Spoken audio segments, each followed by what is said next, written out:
Oh, how powerful. It got very quiet. Friends, thank you for joining us today as we celebrate the life of our truly extraordinary friend, Dr. Bill Burges. My name is Vanessa Tay Iosu. I'll be serving as today's MC.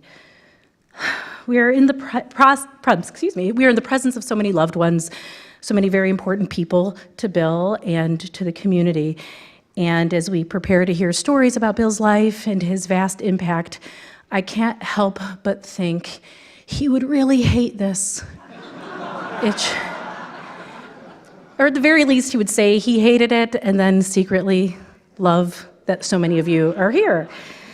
I would like to thank some people that helped make today run smoothly: Claire Rosacco, Dr. Jerry Soon Thornton, Julie and Sarah of Cromwell and Company, Nick Pecco, who worked on the music, and the entire team at DeJohn Funeral Services, Ellen Smith, Linda Giles, and the entire team at Burges and Burges.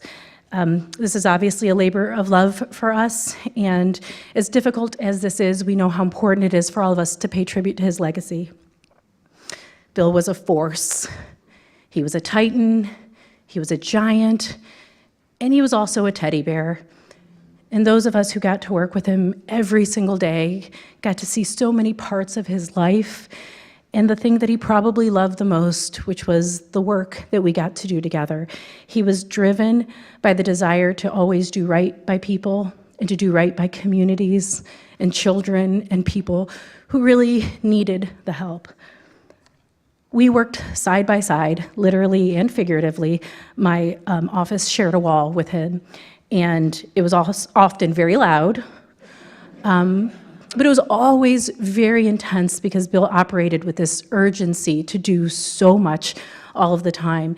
And I can see a lot of Team Burgess folks and Burgess grads kind of nodding their heads because sometimes it felt like it was impossible to keep up with him. And we didn't need to keep up with him, we just needed to be there to support him and to learn from him and to do as much as we could to polish our corner of the world. We will carry those lessons with us, and we will feel the depth of his loss, truly forever.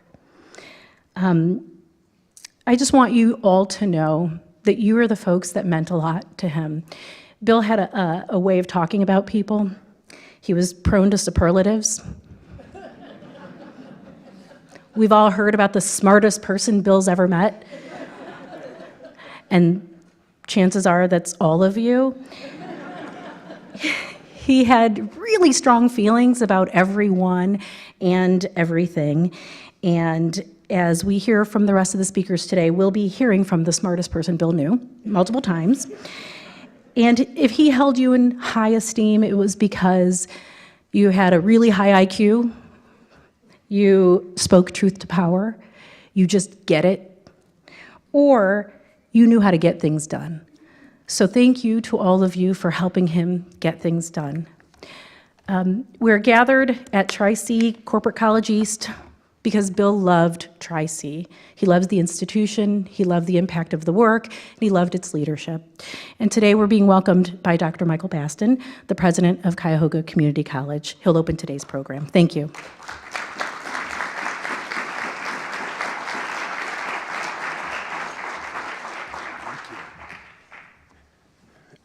Good afternoon to all of our friends who are here today to celebrate this extraordinary human being. While I understand that our hearts are heavy, we have to have uplifted spirits today.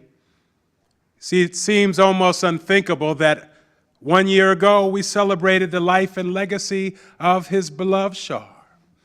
And now we find ourselves today celebrating Bill's amazing journey.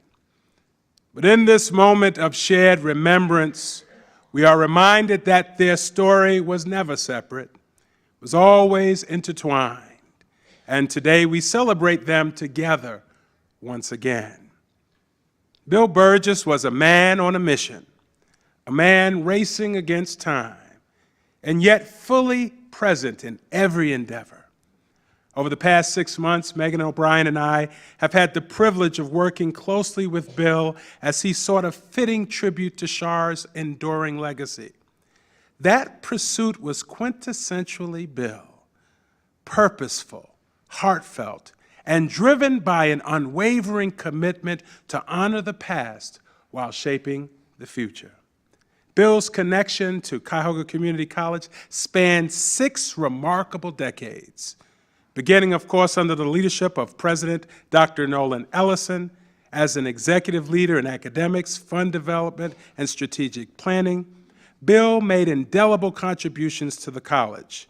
He was a tireless advocate for Tri-C, spearheading numerous successful levy campaigns and securing the community-supported funding that made it possible for this college to offer high-quality, accessible education here in Ohio. Bill's enduring legacy is etched into every fabric of this institution, a legacy that continues to inspire through the words he helped craft, where futures begin. Beyond his professional accomplishments, Bill was a teacher of life's most profound lessons. This past May, he spoke at the convocation at Boston University, and he shared some principles that actually were life lessons that we all could learn from, about making good trouble, recognizing that vision is dynamic, that we had a responsibility to teach the next generation and to make good choices that could help us sleep at night, to communicate well, but recognizing that we have to first connect with people. You see, Bill's life was a beacon of those values, and as we celebrate his journey today, let us remember that his impact cannot be measured in years alone, but in the countless lives he touched, the communities he strengthened, and the vision he brought to life. My friends, life is a river. It flows steadily forward, carving its path through obstacles, nourishing everything it touches, and carrying with it the stories of those who journeyed before. Bill's river never stopped moving, and neither should ours. Let us honor his memory by continuing to move forward, driven by purpose, guided by vision, and united by the enduring spirit of his life's work. My life has been profoundly touched by the wonderful man that he was, the friend that he was, and the committed warrior to making the world a better place. I'm honored that Cuyahoga Community College's doors are open today to welcome you, to welcome him home. And on behalf of all of the wonderful presidents and folks he got to serve with, we're grateful for his life and his legacy. Thank you.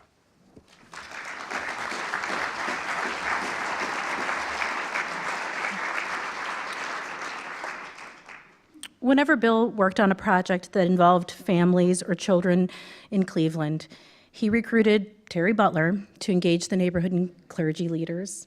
Drawing on his experience as a high school principal and as a VP at Tri-C, Bill truly admired Terry's commitment to opening pathways to college and careers for underserved children. At this time, I invite Dr. Terry Butler, Bill's longtime advisor and friend, to lead us in prayer.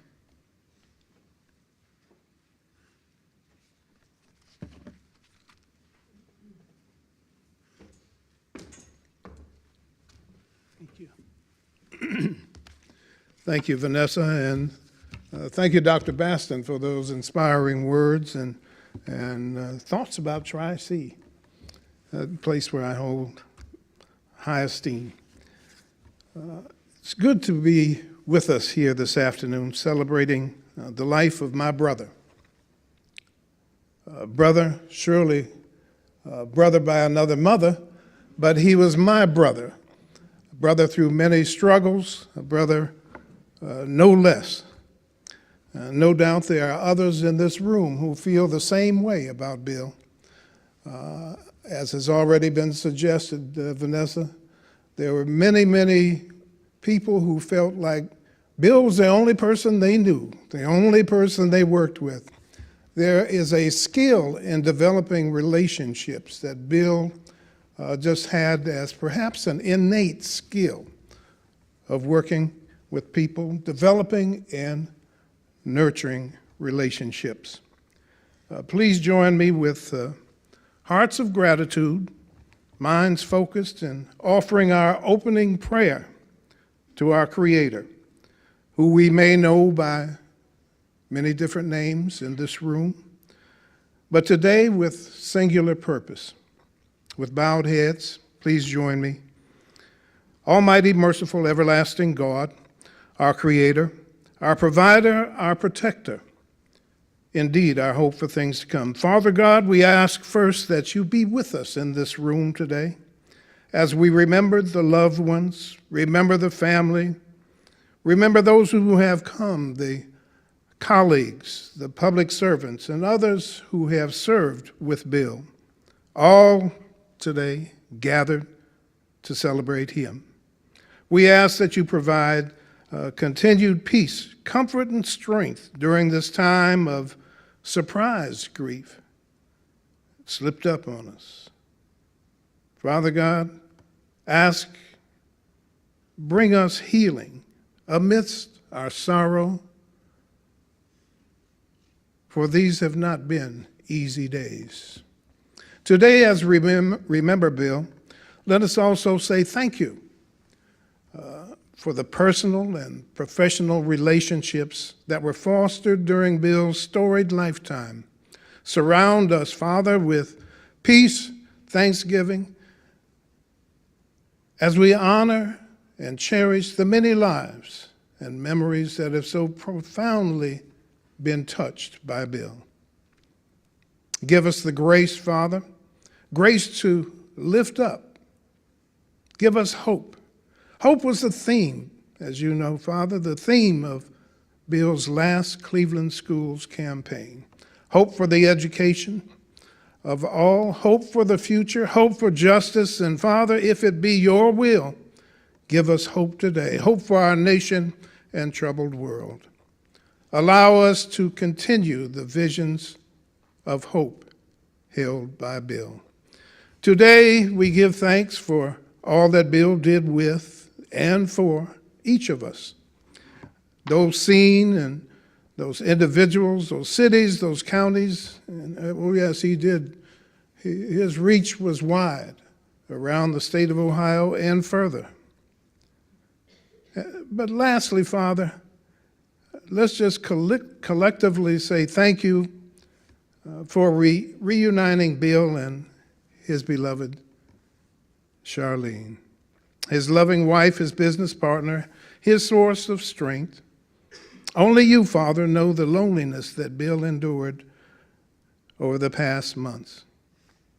And if we can be so bold to also add, bless you, Father, for sending Maxwell, a rescue canine, who was a source of comfort over the ending chapters of Bill's life, and also a partner in many of our meetings. As we conclude, Father, may the memory of the love and the accomplishments of the lives of Bill and Char be a blessing to us all.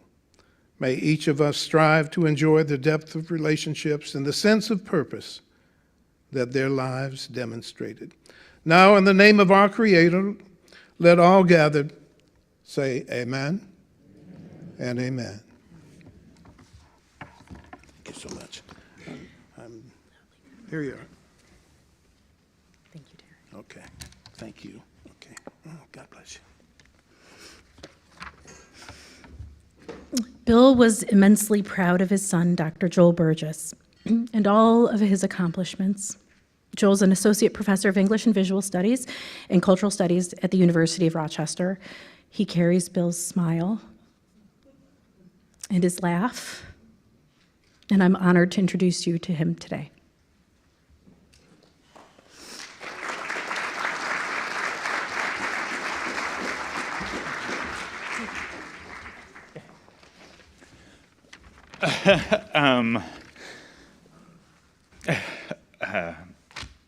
Okay, so good afternoon. Thank you for being here to commemorate my father. As many of you, well, now all of you now know, I'm Joel Burges. And while I don't want to cause any discomfort, I'm going to say right away that it's a bit strange to be standing here talking today. Strange because he and I were sadly estranged for much of our lives until recently. In most ways, you all know him better than I ever will, and ever did. You also know a different Bill Burges than I ever could, as some of the heartfelt messages of condolences I've received have shown me, and some of what you've said today already to me does as well. I don't say any of this bitterly. Soon after my father's death, the indomitable, or so as she seems to me, Vanessa Te Iosu, did I say that right? Said she'd understand if I was resentful of my father. But that's not anything I really feel anymore, and have not for years. Instead, I mention the strangeness of being here speaking today, because it lets me be honest with everyone about what I have lost with his sudden passing. So my father was not woven into my daily life in the way my mother, Nancy Burges, indelibly was and is. However, the last year has been different in that regard, providing me with more of a father than I ever had when I was growing up. A greater connection had been building somewhat over the last decade, which, if I'm honest, I always imagined came at the care and prompting of Charlene. Again, not resentfully, I think it was just a goal of hers towards the end of life, or maybe not even the end for a long time. And many of you also, of course, knew her. But after her death, a little over a year ago, something like a father-son relationship finally began to emerge. Indeed, I remember thinking how odd it was to suddenly feel like I had two parents in the world. It wasn't easy to understand how to have a father for the first time in my life, if I'm honest. Since it had always been abstract to me. But as I said to my mother in the fall of 2023, it's better to have a father for the next 10 or 20 years rather than none at all. Unfortunately, that's not what came to pass. That possibility was cut short on October 27th out of the blue, though luckily he didn't have to see the obscenity of Donald Trump being elected again. Even if many of the Burgess and Burgess campaigns succeeded, I am told, including in Trump country in Ohio. What I'm mourning and what has haunted me since the end of October is not just his sudden death, but much more the loss of the bond that had begun to take form and how belated and halting away. The loss of what finally seemed like the possibility of knowing a parent, and of having one that I had not. I'm a professor of English and media studies, and I'm also gay, so this reference to a musical may not come as a surprise. But as one of the characters sings in Into the Woods, sometimes people leave you halfway through the wood. Perhaps my father and I didn't even get halfway through the wood, but I'm glad to have at least traveled some distance with him. Thank you. Thank you.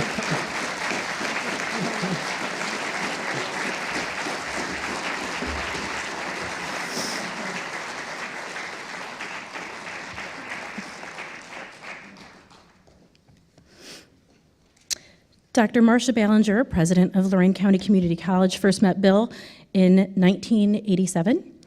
I won't tell the story of how he made you cry. And she was his protege. Many of us have heard Bill say, you mentor them until they mentor you. This is one of the people Bill was referring to. Thank you, Marcia.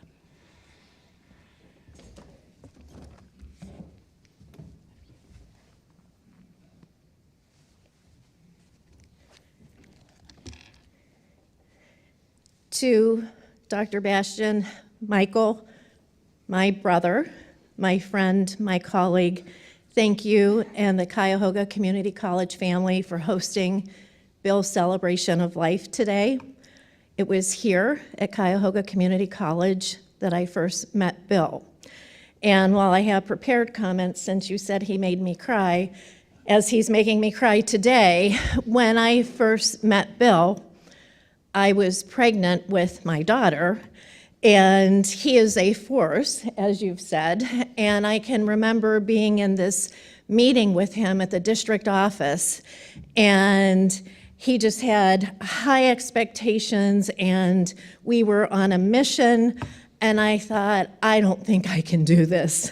And he changed my life. He changed my life. So it's wonderful to be back here and to be with all of you.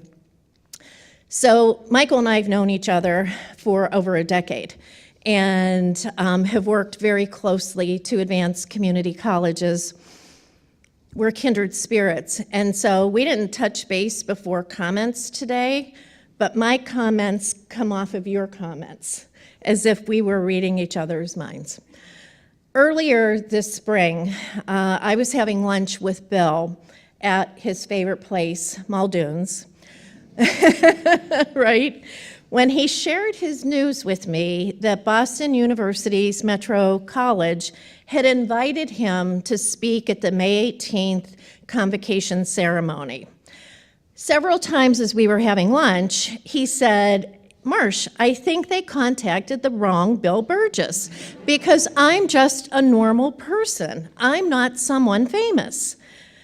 You know, I think those of us who are here today, though, to honor Bill and to celebrate the extraordinary impact that he's had in our lives and communities, we would have to disagree with him. He was not just a normal person. He's extraordinary. Many of us in this room, I believe, are graduates of the Burges College of Making Good Trouble. And we've learned firsthand from our dear mentor, colleague, and friend what he shared with those Boston University graduates that day about timeless life lessons. He poured his heart and soul into getting that commencement address just perfect. I've come to believe that that was meant in many ways to be his gift to all of us today.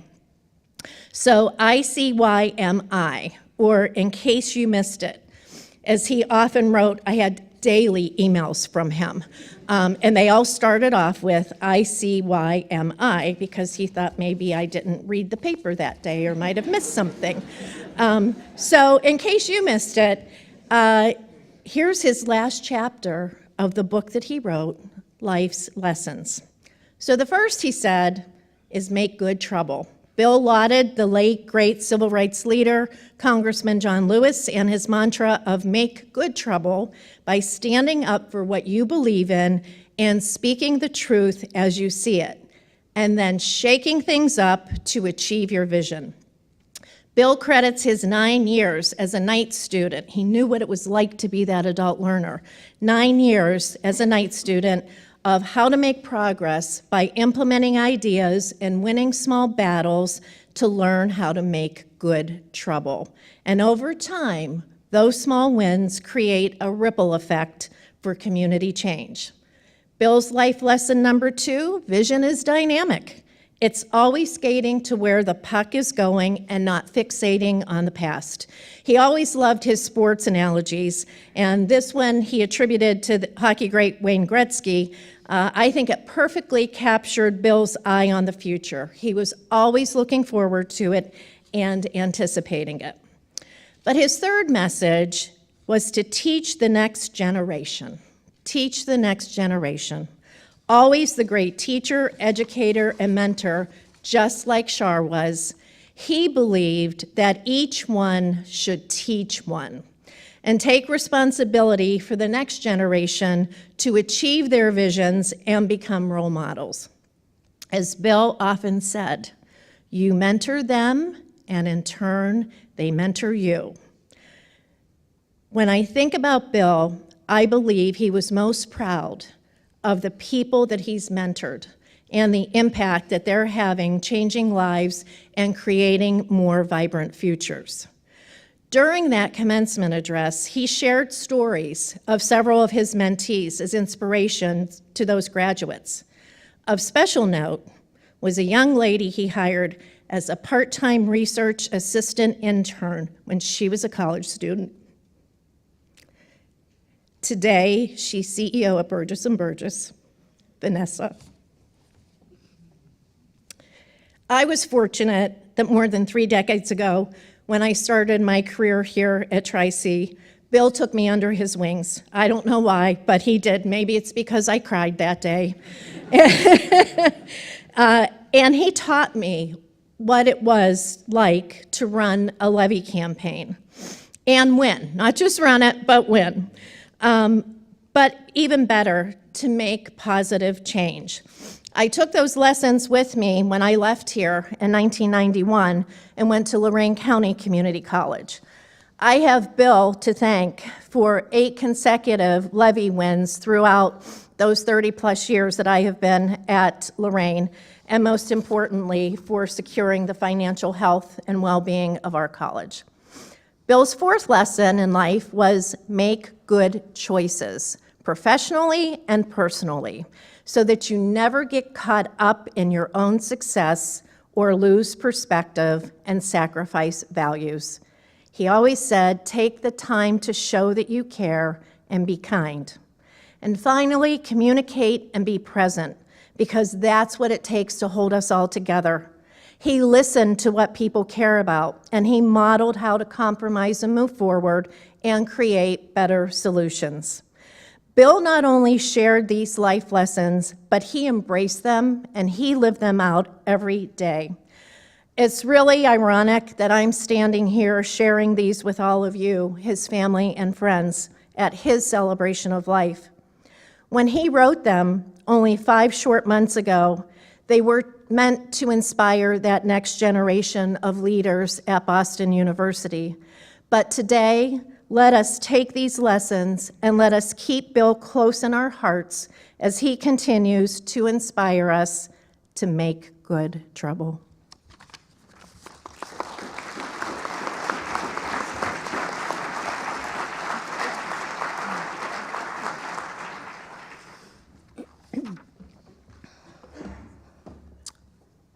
The Honorable Michael R. White served as the mayor of Cleveland, and as a valued member of Mayor Mike White's kitchen cabinet, Bill and he collaborated and brought huge progress to the city, especially around education, which was his passion. At this time, I invite the Honorable Mike White.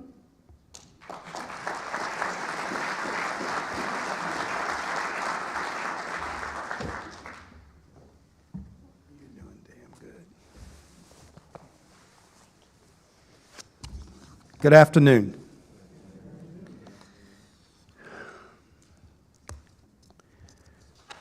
Joel, I've never met you. And when I'm done, if you want to smack me when this is over in the back of the room, you have at it. But as someone who knew your father for 4 decades, I have to say this to you. Not as somebody who has some extra wisdom, not as somebody who has some extra intelligence, but as someone who knows what it is to sit in the foxhole of politics, to be in the conundrum of that heat, and to be so solely focused on doing good, on making big trouble, that the people we love the most suffer the most. And I hope as you go on in your life, that you will remember that. And remember that on this day I said to you that you won't be able to help yourself because I don't know you. I've only heard you for a few minutes, but I will tell you what I learned in those few minutes. And I will tell you what I learned in terms of the relationship with your father. You have courage. Courage is so important in life. Your father had courage. You have high intelligence, and you're going to take that intelligence and you're going to put it with your courage, and you're going to do a lot of good. It may not be in the foxhole of politics, Mayor Jackson, but it will be doing good for the next generation. And lastly, whether you like it or not, you carry a huge reservoir of gratefulness. That is also your father. I had to say that to you because he meant a lot to me too. So I come today to say my few words about my friend. If If I had a longer period of time, I would put a headline with my remarks. And if I had that headline, the headline would be Foxholes, Analysis, and Happiness.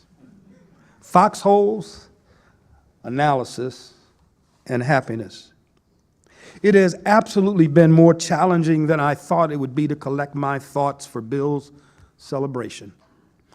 You see, you are no doubt hearing from friends and family and colleagues, and they are telling you all manner of great moments about their times with Bill, as they should. But beyond that group, there are a few of us in this room you will hear from, you will talk to, you will speak to, you will journey from this room with, who had a different vantage point with Bill Burges. Not a neighbor, not a colleague, not an acolyte. We are the ones who sat in those political foxholes with Bill Burges and jointly suffered the slings and the arrows and the ecstasy of political combat, 10 p.m., 1 a.m., 3:30 a.m., or until the work gets done. For me, who is a person who trusted his most personal ambitions to Bill Burges' care and keeping, these are my thoughts on this day and how I will remember my friend. Bill Burges, ever the positive one, always searching for the best in us, always seeking to connect with the average citizen about the good and meaningful things in life. Bill Burges, ever the teacher, always looking for the young and the most talented to pass on his God-given skills, the art of politics, the art of civic intervention for good and using those politics for good. Bill Burges, always defending the right and the righteous, particularly faithful to those he counted as friends, and always humble in both victory and defeat. Bill Burges. The person who never raised the question, can I win this thing, as the sole calculus for taking on a new client. Bill Burges, my friend for almost 40 years. We sat in the same foxholes. We were together on those dangerous and dark moments. But I will tell you one thing about him, no matter how dark, no matter how dangerous, no matter what the last numbers were on the survey, he did not flinch. He did not hesitate. He did not bail out, and he never ran. My friends, with all the great things that will be said about Bill today, let me take one more minute of your time and tell you just a little bit more. To those who mourn him hard, who miss him much, who deeply lament his passing, hear my final Bill Burges story. Within hours of Bill's leaving us, I received a call from a mutual friend. My mutual friend, Bill's mutual friend, our mutual friend was crying. I told our friend to stop crying because Bill's smiling like hell. Smiling like hell right now. My friend asked, why would you say that? I said, because Bill's with Shar. And if you know Bill and if you know Shar, that's really where he wanted to be. So the final question I leave today with all of you is this. Bill Burges always knew where he ought to be. Bill Burges always knew what he ought to be doing. No matter the numbers, no matter the survey, if he felt it in his heart, he would pursue it. So at this final moment that I have to share with you, I would ask, are we where we ought to be in these uncertain times? Are we where we ought to be in these uncertain times? You see, if Bill were here at this moment, not Michael White, if Bill Burges were here, he would say to you, we're not willingly going to yield an inch, a half an inch, or even a grain of sand to those new folks in Washington, D.C. He said he would fight no matter what it takes those individuals who want to turn the clock back to step and fetch it and back alley abortions. I know that that would be his sentiment.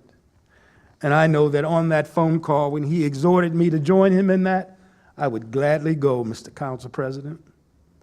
So since we have come to celebrate Bill's having been with us for so long, let us celebrate his legacy by continuing to fight that good fight for what is right and what is just, that even in 2024, doing the right thing and doing the just thing has not gone out of style.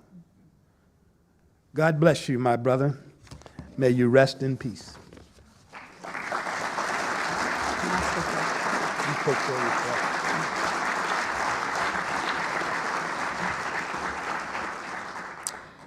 Another one of the smartest people Bill has ever met is the Honorable Eleanor Marsh Stormer, Summit County probate judge.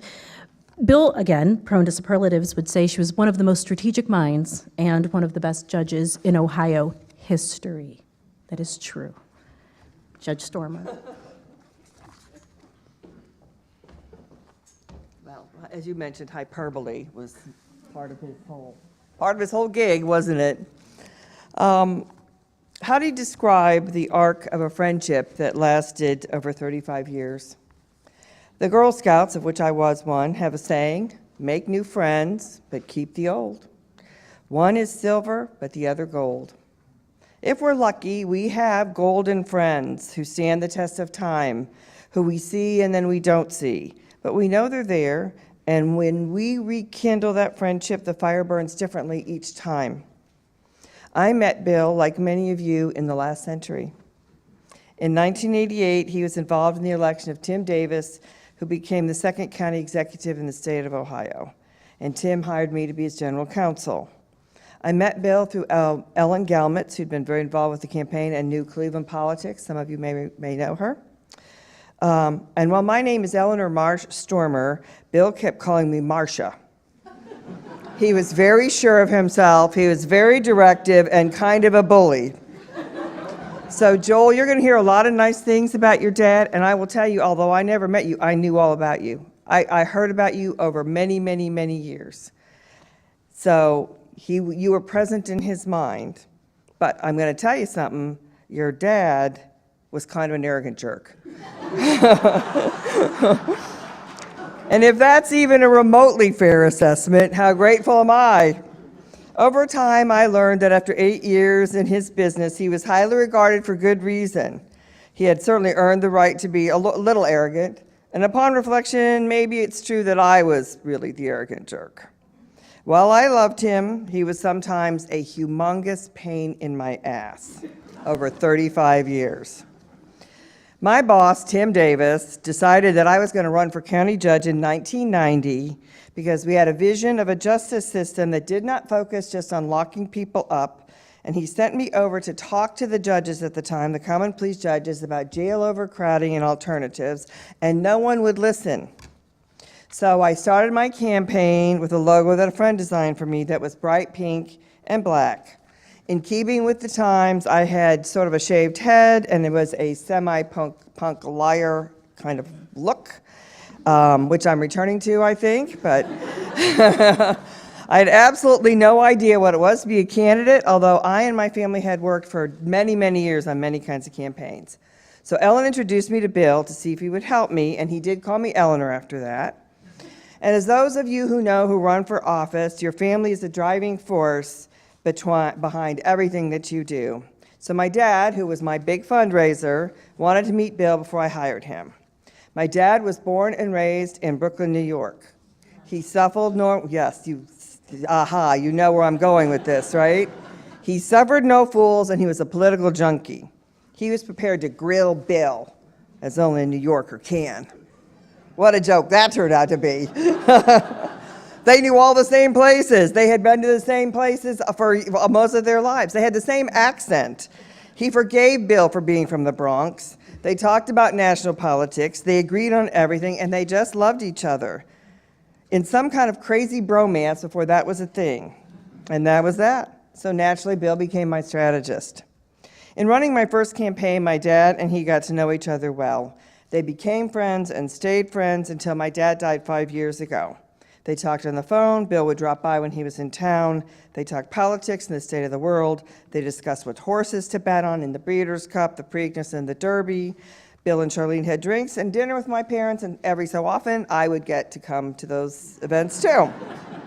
He met my brothers. He joined my Kentucky brother at Churchill Downs, and over the years he became a trusted and beloved family friend. He spoke at my dad's celebration of life, recounting their friendship, and called my dad one of his teachers. One of my dad's final wishes was, and this was like 2 days before he died, he said we had to send Bill a box from Katz's Deli in Manhattan. So this may have been the only time that there was a Katz pastrami sent to Asheville, North Carolina, but we did it.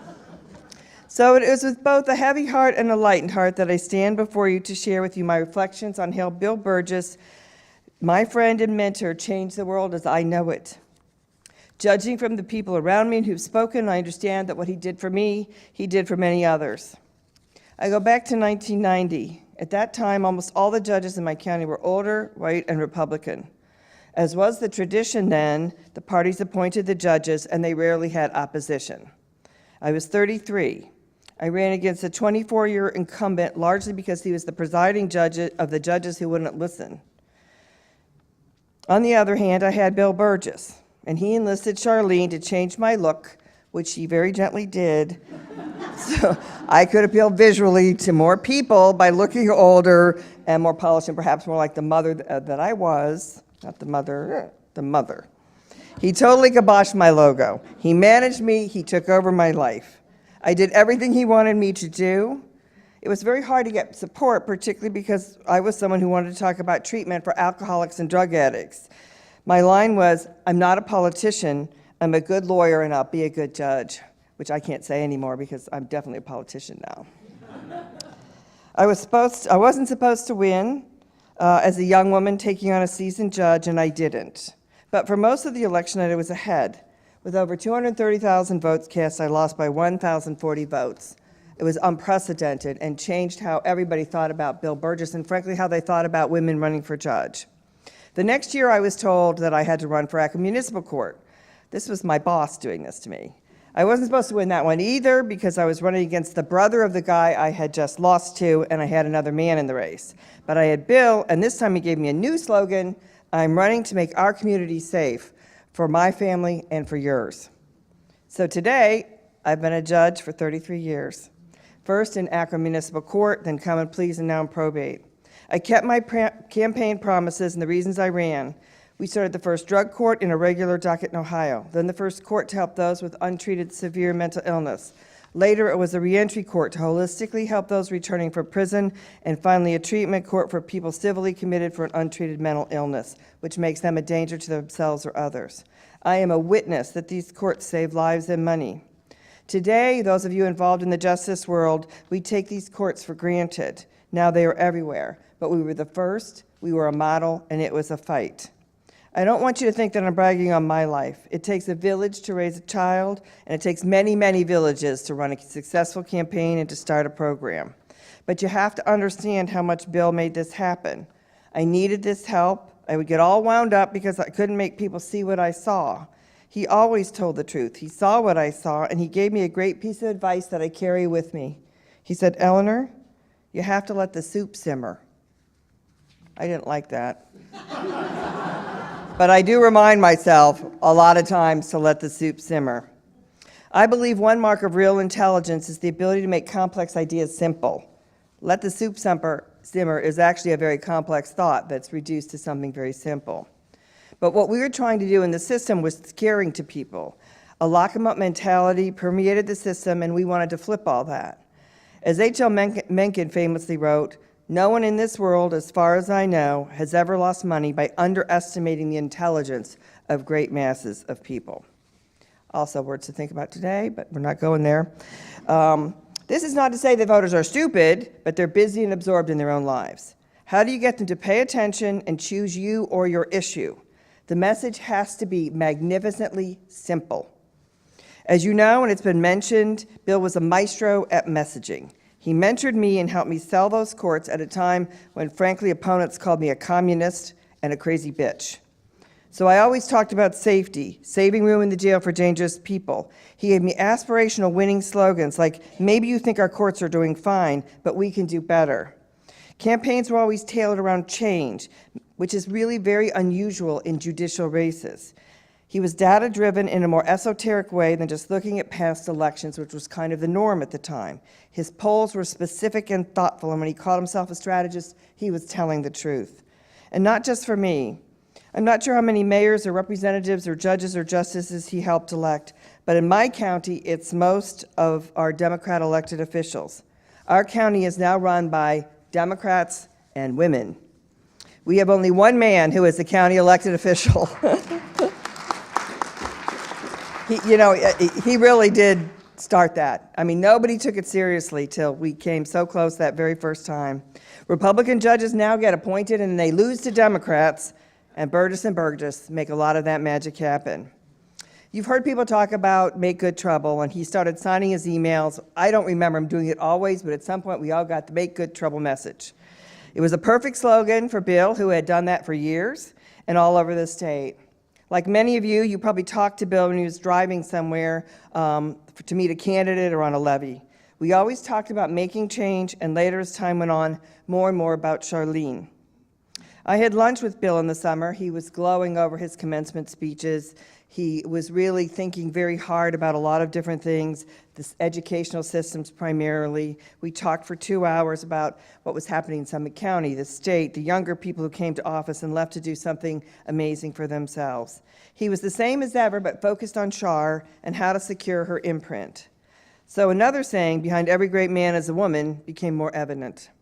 Theirs was a wonderful partnership on every level. So since I'm a probate judge, I'm a witness to interesting legacies. And I suggested that instead of putting a name on a building or a room, he get a statue designed that expressed what Charlene was as a bright spirit. A statue that as time passed and people lost her name would tell them what she was and how they could be. So it'd be an aspirational slogan embodied in stone. He talked about what it should look like, and it had to have a whistle, because Char used a ref's whistle to keep people focused. I don't know what happened or if there was a big whistle somewhere with Charlene Moscas Burgess written on it, but I hope so. I'm looking at you over there, Mr. President. On Saturday, October 26th, he called me and left a voice message. He said, all right, this is where I'm going to lose it, so Joel, don't even think about being embarrassed. He said, hey, hon, it's Bill. I'm just checking in to see how you and David are doing. Hope you're enjoying this gorgeous, gorgeous fall day. I just went down to Lakeview, which is an arboretum, and it's just gorgeous. So have a good one. Talk to you soon, I hope. Bye-bye. I was working on a trial, and since whenever I talked to Bill, it was like multiple hours, I made a note to call him on Monday after my trial got started, so I missed my chance. I don't know what happened on October 27th, but here's what I choose to think. I think he went out for a walk on a second gorgeous, gorgeous day. And as he was enjoying the day with Maxwell, he heard Char's whistle, and it was time. And I like to think that if it's possible, they are reunited, and together, if necessary, they are making good trouble.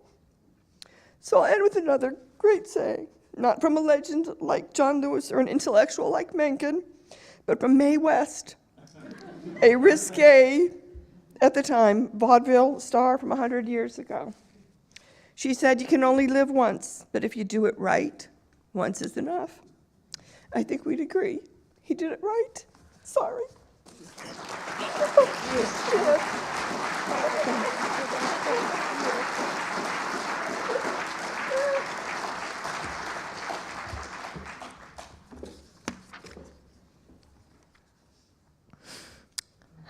Senior Vice President of Student Development and former CEO of the Cleveland Schools, Eric Gordon was someone Bill greatly admired for his laser-like focus on improving kids' lives and opportunities for the young people of Cleveland. They spent Christmas mornings together, and Bill really, really respected Eric Gordon.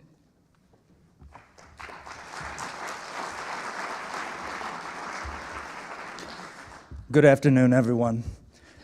Let me first start by adding my condolences to the Burges family, to Joel, and to his brother and sister-in-law. and to the Burges and Burges family, to Vanessa, and to all of us. I feel particularly honored to be here and humbled to be here because I only had 13 years to know Bill, a small part of what most of you did. But they were an important, incredible 13 years. I want to thank Judge Stormer, for starting to tell the truth, because I'm going to add to that. Daryl Torbert, who worked for Bill when we first met, shared with me recently, and I'm sharing this with his permission, that when he met me with Burges and Burges and started working with me, he was a little bit afraid of me. And I can understand that. I think what Daryl, and I don't know if Daryl's here, but I think what Daryl, yep, way back there, all right, hey Daryl. I think what Daryl was sensing as fear was that I wasn't smart enough to be afraid of Bill. And so he was not afraid to be who he was, and he knew who he was. He did not lack self-confidence, and that could turn into a bully. And I wasn't smart enough to be afraid of that. And I think that's why we became such incredible colleagues, because Bill and I shared an exacting expectation for getting it exactly right. It mattered so much for those that we chose to represent and to fight for and to serve. And we both knew there was no room for error.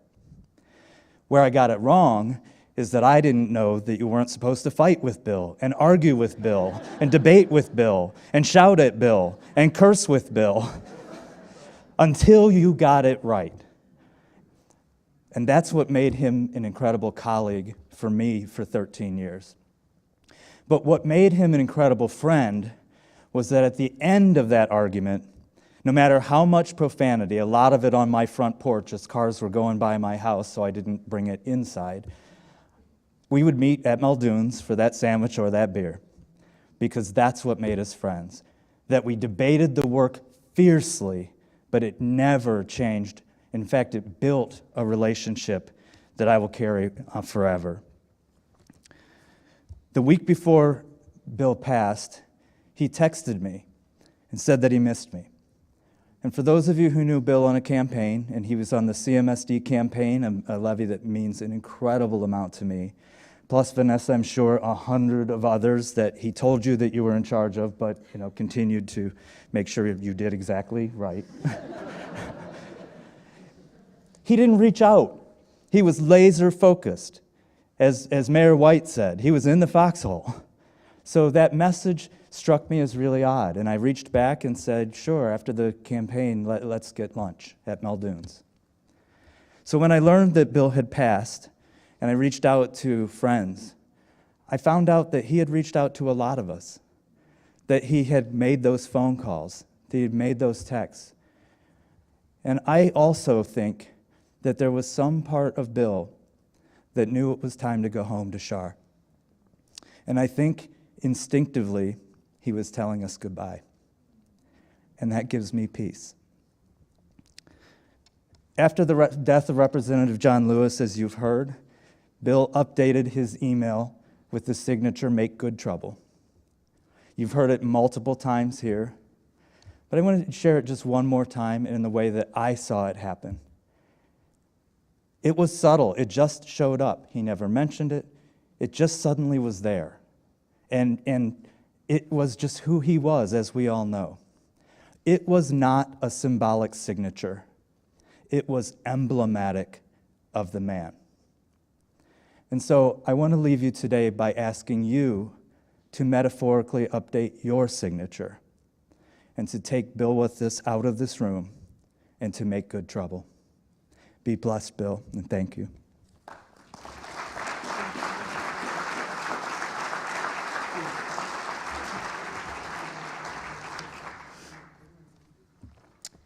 As superintendent of schools for Euclid, Parma, and Dayton, Kurt Stanek collaborated with Bill on many important projects, and Bill would bring him in whenever he needed his sound, stable leadership and professionalism. In many ways, they were very opposite, but in the important ways, they were in sync.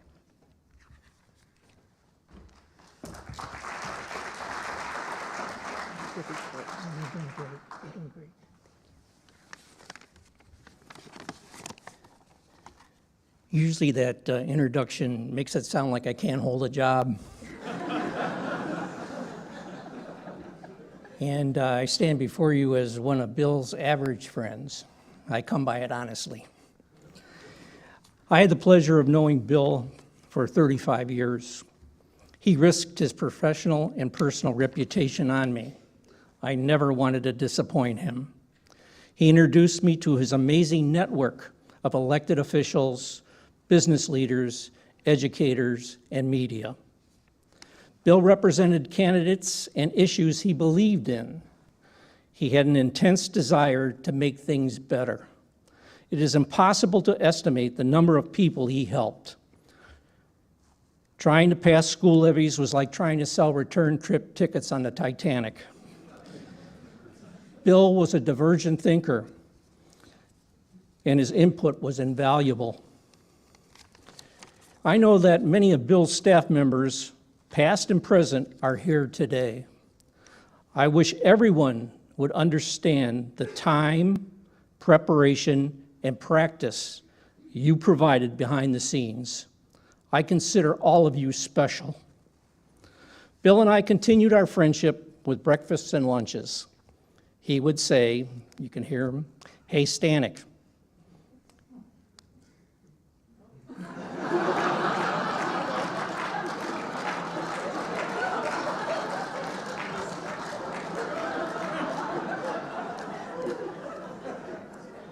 This is why I've chosen a private life now. You have a problem. I was anxious to hear what it was. You're an action freak. My response was, it takes one to know one. I enjoyed our verbal jousts, even though I never won. It was always an honor when he asked me for my opinion. Life is a team sport. There's no better example of that than Bill and Shar. Over the years, I watched Bill reinvent himself and his business. I have read all the accolades Bill has gotten since he passed. My friend Vince Corrado, who I met through Bill, summed it up best. When Bill Burges calls, you answer the phone. I'm still in shock. Bill was a unique friend, and I will miss him.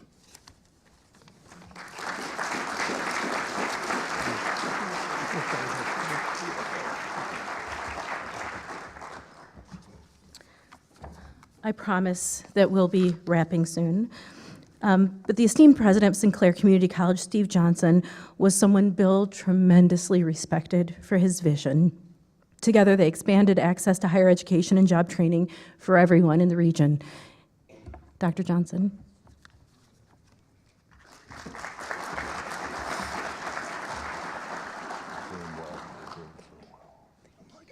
Hello. Here we are. Place we didn't probably think we'd be for this reason, this early in Bill's life. I'm Steve Johnson, president of Sinclair Community College, and there are many of us from the Dayton region who are here today. We're the new kids on the block. We only, for the most part, have worked with Bill for like 20 years. So we don't have that 40 or 50 or 60 years in. Bill had quite the impact on us as individuals. He had impact, and I'm speaking about the Dayton region. He had an impact on our libraries, he had an impact on our human services, he had an impact on our schools, he had an impact on our college. More students are earning more education because of Bill's work. More people have more access to services so they can be all that they can be because of Bill's work. Ohio is obviously systemically a little bit more compassionate because of Bill's work. You know, last time we saw Bill in person at Sinclair was about 100 days ago. Bill came down at my urging to conduct a workshop for my senior staff on things and stuff related to levees. By the way, I'm in my shirt sleeves. I took off my jacket, not because I didn't wear a jacket, and I don't want to show disrespect, but when you hang out with Bill and work with Bill, you work. And you take off your jacket and you roll up your sleeves. And he came down and we rolled up our sleeves and we were with our senior staff and we went through a couple hours about tax levies and what we needed to do to get ready for our next one, of which St. Clair has had several since the 60s. 4 of them very successful because of Bill Burges. And as he was wrapping up that levy training session, I sang a little song that I had worked up. It was excuse me, I'll be right back.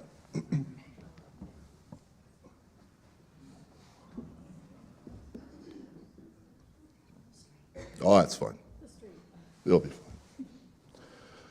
fine. I sang this little song. It was a parody song about levies. It was 50 Ways to Pass Your Levy. And the premise of the song, thank you for laughing. The premise of the song was a conversation between Bill and me, and Bill in the song was suggesting the 50 Ways to Pass Your Levy, and it was to the tune of 50 Ways to Leave Your Lover. And I sing awkwardly because I am not a singer, and I am not a musician. But Bill really liked it. In fact, later that day, as he drove back to Cleveland, Bill called me about 10 times, which reinforces the idea that amongst his other characteristics, he would be obsessive sometimes. And he called me about 10 times to tell me over and over again how much he liked the song. And he also apologized over and over again for not staying overnight in Dayton and for not going to dinner, but he wanted to get back to Maxwell. And he said this over and over again. I want to get back to Maxwell. I'm so sorry. We'll catch dinner next time. So for Bill, for that day, I worked up another little song. It's a short little song starring Bill's beloved dog, Maxwell. Here is I Am Maxwell, I Am a Dog. My name is Maxwell, I am a dog. I am a good boy, this is my song. I have a job and I do it very well. My name is Maxwell, Bill rescued me. He gave me hope, he set me free.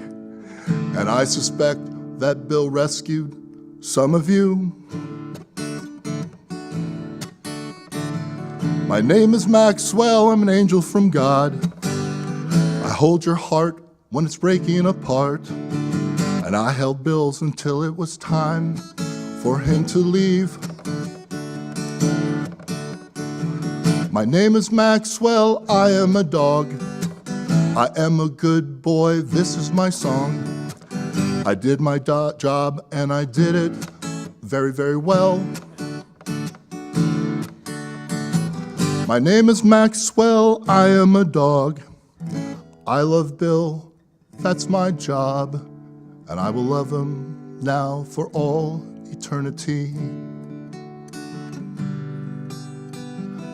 Yes, I'll love him from now till all eternity.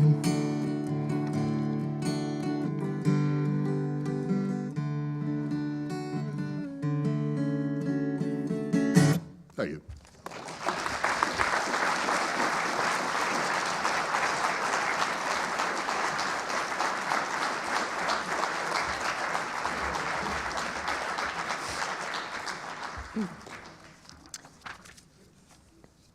As an aside, Linda Giles is Maxwell's new mommy and caretaker, so he's being well loved. I'm sorry, Ryan, that you have to follow that. But if you'd like to write a song, we'll wait. We've already mentioned one of Bill's superpowers, and that was his ability to find young talent and to nurture young talent. Ryan Puente was barely out of school and so nervous during his interview that we weren't sure that he could handle Bill. And it was really surprising, but I guess maybe not to those of you who know Ryan, that eventually they developed such a strong bond that continued all the way out through Ryan's multiple graduations to different roles. They relied on each other for an honest take, backup to do the right thing, and often a gut check. Ryan Puente.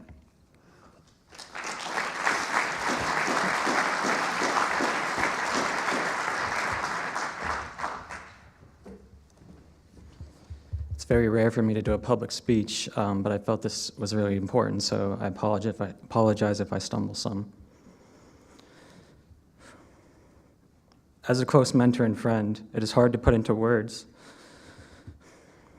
the profound impact Bill Burges has had in my life. Bill was a larger-than-life figure, a true giant in every sense of the word. From the moment I first met him, I was drawn in by his sharp intellect, his unapologetic bluntness, and his fiery nature. He had a way of cutting through the noise, getting straight to the heart of the matter, and challenging those around him to think deeper and strive harder. Bill was not just a mentor, he was a force of nature, a whirlwind of ideas and passion that pushed all who had the privilege to work alongside him.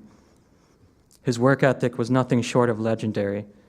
Bill was the type of person who would work around the clock, responding to emails and texts at all hours, 3 a.m., 4 a.m., or whenever a thought struck him. His commitment to his work was unmatched, and it served as a powerful example for all who got to witness it up close. Bill was a voracious reader, a true connoisseur of current events. Each day, he would send out a barrage of news articles to various listservs, keeping us all informed and engaged, including the college presidents in case you missed it.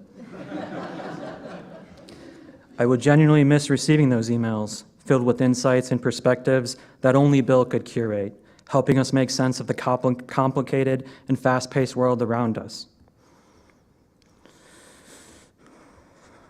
And how could we forget his infamous line, "Hey, you got a minute?" It was the phrase that often preceded a whirlwind of ideas and insights, instantly drawing you into his world of strategic thinking. Those moments became a hallmark of our time together, a reminder of his unyielding passion for what he believed in. One of the most significant lessons I learned from Bill was that there's no better time than the present. He taught us to seize opportunities, act decisively, and to never let fear or failure hold us back. Bill also believed that information is powerful. It's not what you know, but what you share that truly matters.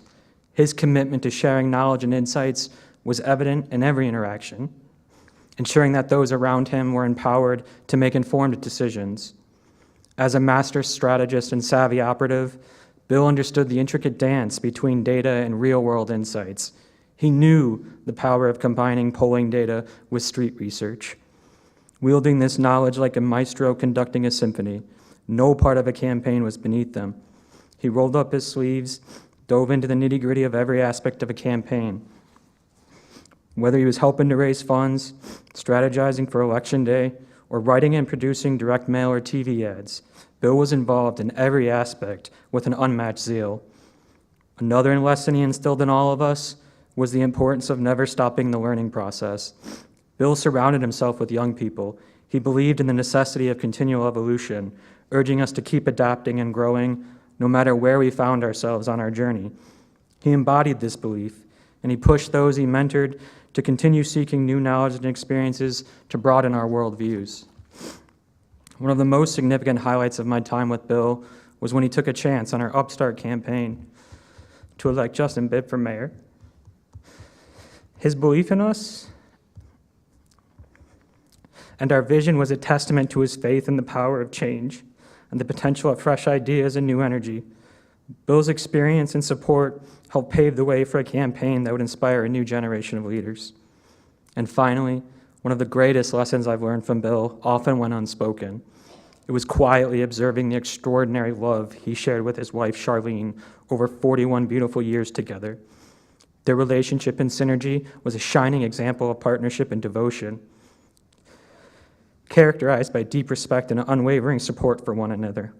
Bill's eyes would light up whenever he spoke of Charlene, revealing the depth of his affection and admiration for her, celebrating her strength and kindness in every aspect of their lives. Their bond served as a beautiful example for all of us, reminding us that love is not just a feeling, but a choice made every day. I can't help but reflect on the lessons Bill poured into me over the last decade. You got me beat by 3 years, Eric.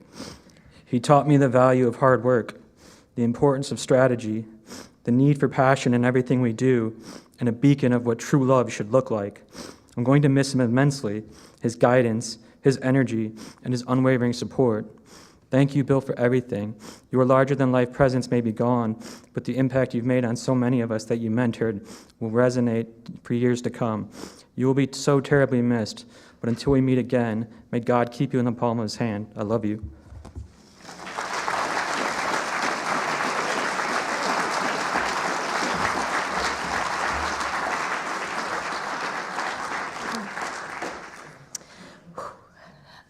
Years ago, Jill Billman Royer was the volunteer chair for a school levy campaign in her community. She was a mom of 3 young kids in a particularly contentious campaign. She stood up to the opposition, she dug in, and she impressed Bill Burges. After the levy passed, Bill looked at me one day and said, "So we're going to hire that campaign chair, right?" And we did. And then 8 years later, we made her our partner. She also earned the nickname Lil Burge because she acted a lot like him. Jill? Lil Burge?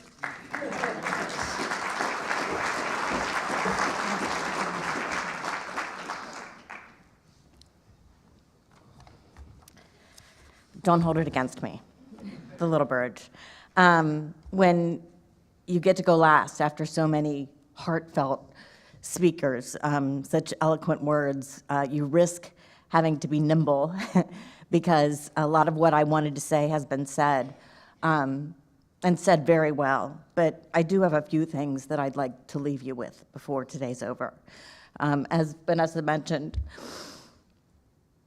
I met Bill in 2009 during a really contentious campaign, but what she left out is that the superintendent arranged for us to interview firms, because when I volunteered after we had failed twice already, in the general and then the primary election, the superintendent, I said, look, I'm all in when he asked me to be one of the 2 chairs for the campaign. I'm all in, but 2 things. I don't know what I'm doing, and I don't like to lose. So he said, there's only a couple of people in the state that can help us at this point. But he warned us that Bill Burges was colorful. That's the word he used. And of course he was right, and therefore I liked Bill immediately. So we hired Burges and Burges, but we didn't win that campaign. We had brought them in very late for an August special election, and Bill tried unsuccessfully to get us to wait until the general. But what did we know at that point? We went back on the ballot in the fall, and before the campaign was actually over, Bill casually asked me about joining Burges and Burges as an employee. I thought, what is he thinking? I already have a job, and I have a levy to win. I simply told him to talk to me after we won. And he did, and Vanessa did. I told him I wasn't interested in moving to Cleveland. He said that wasn't a problem. And this is back when people really didn't work very much virtually at all. But Bill did not officially hire me until after I spent an entire day at the Euclid office on Lakeshore Boulevard, meeting in consecutive sessions with everyone on staff, out of respect for his team. Not only was I going to work virtually, but I was 38 at the time and already older than most all of Team Burgess. Now, I'm officially the oldest. Fortunately, they all signed off on me. And much like Bill built his team over the years, there wasn't an opening at Burgess & Burgess they were looking to fill. He just saw something in me and assumed we would figure out the rest as we went along. And we did. Any time over the next several years that Bill was traveling to meet a client in Xenia or Dayton or Cincinnati, he'd invite me to join him. I learned a whole lot over a long period of time, but one of the things that I quickly noticed, there was never an administrative assistant to a CEO, a superintendent, or a CFO that he didn't know by first name and know some story about, to ask about her kids or her husband or the new house that they were in. And he had them on speed dial, but that was because he had to. He always made his own calendar appointments, even up until the very last moment. That was also because he absolutely had no pretense ever. Nobody had to do the work for Bill. Bill was going to do it for himself, every little part of the job. Not only did he care deeply about his work and the things that he worked on, but the people he worked alongside. Ellen Smith, who worked with Bill for several decades, reminded me when we were reminiscing that Bill always asked how you were doing. The kids, the dog, the spouse's new job, the move into the new house, whatever. No matter how busy he was or how many projects he had going on, he stopped and asked how you were doing, which makes sense when you consider he also tended to overshare personal information sometimes. How he could find a way to somehow work in a somewhat lengthy story about how he had to clean out his house in North Carolina before he sold it, or his latest doctor appointment on a client Zoom about a research project, I will never know, but he did it. He simply didn't have a filter. But it was also because he was invested in his clients and he saw them as friends. He was absolutely generous with his time and with his staff as well.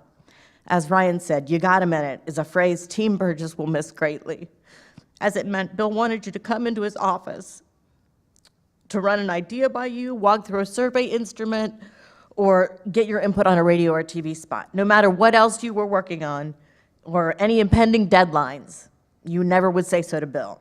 Because of that, Vanessa taught me, because I didn't spend a lot of time at the Cleveland office, I usually got to do it on the phone, but Vanessa taught me, don't ever go into Bill's office without your phone, and maybe your laptop too, because he would almost certainly take another phone call, finish an email, get sidetracked, and what you got a minute would turn into an hour or more.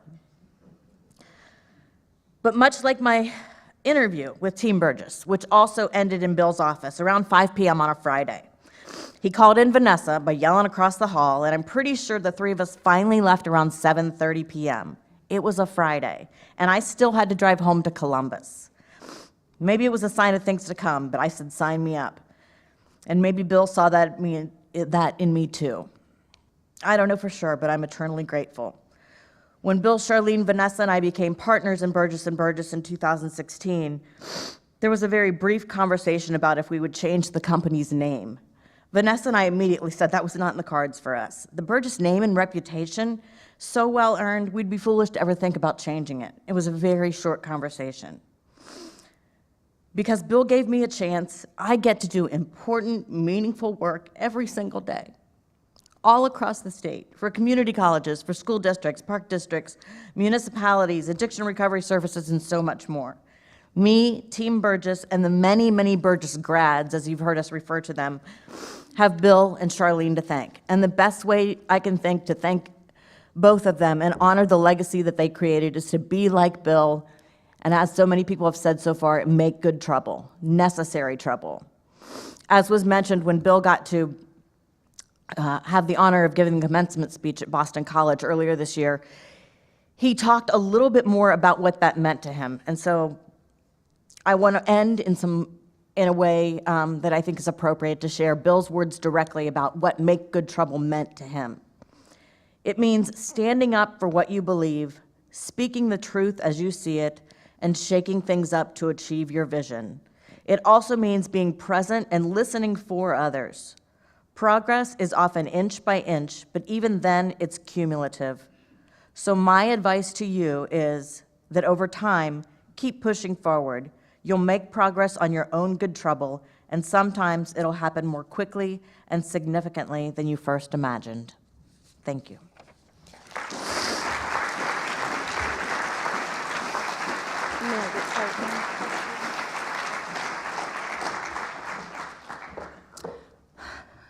On behalf of Bill's son Joel and his brother Bob, his nieces and nephew, his dog Maxwell, his friends, neighbors, and Team Burgess, past and present, thank you for joining us today to remember somebody who's simply unforgettable. Bill's legacy will live on forever, not just because of the things he has done, but because of the lives he has impacted and the lives we get to impact because of him. I'd guess that includes most everyone in this room, but thank you for joining us, and you're welcome to gather in the atrium for refreshments. Thank you.